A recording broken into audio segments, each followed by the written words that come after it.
মূর্তির ভেতরে কি আর ভগবান থাকে? ওই মূর্তিকে ভেঙে গুড়িয়ে দাও। এই কথা যারা বলে তাদেরকে আজকে প্রমাণ করে দেবো যে হ্যাঁ, এই মূর্তি আমাদের এই বিগ্রহের ভেতরে ভগবান সদা বিরাজমান। মায়াপুরে ঘটে গেল এমন এক ঘটনা যেটা শুনে আপনারা প্রমাণ করে দেবো যে জয় পতাকা স্বামী যখন কীর্তনের মেলায়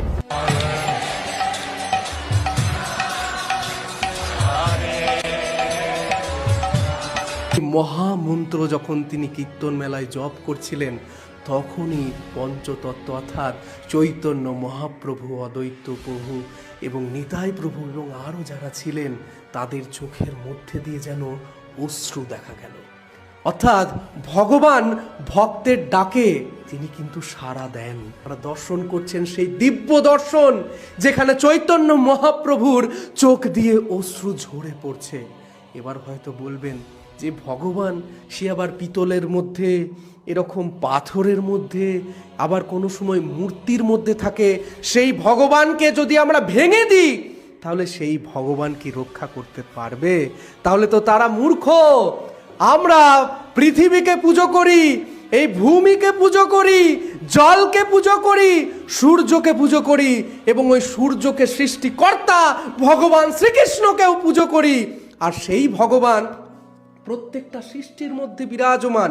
যে ভাঙছে তার ভেতরেও ভগবান বিরাজমান। প্রেমানন্দ মহারাজজির মধ্যেও আছেন, এর মধ্যেও ভগবান বিরাজমান।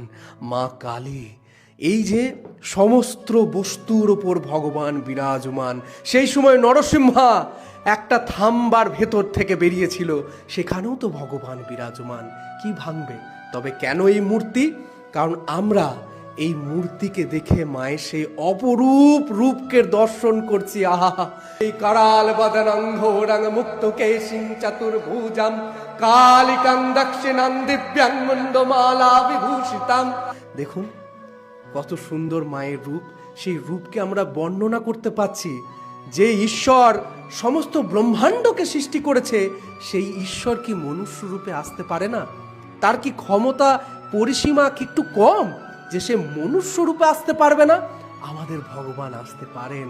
তাই তো ভগবান শ্রীকৃষ্ণ এসেছেন এই ধরাধামে মনুষ্য রূপে, রামচন্দ্র এসেছেন ধরাধামে মনুষ্য রূপে, কারণ তারা আসতে পারেন। তাই তো আমাদের ভগবানের সেই শ্রীবিগ্রহে সামনে যখন হরে কৃষ্ণ নাম হচ্ছে, তার জন্য চৈতন্য মহাপ্রভুর বিগ্রহ থেকেও এরকম করে অশ্রু ঝরে পড়ছে, ভগবান সাড়া দিচ্ছেন।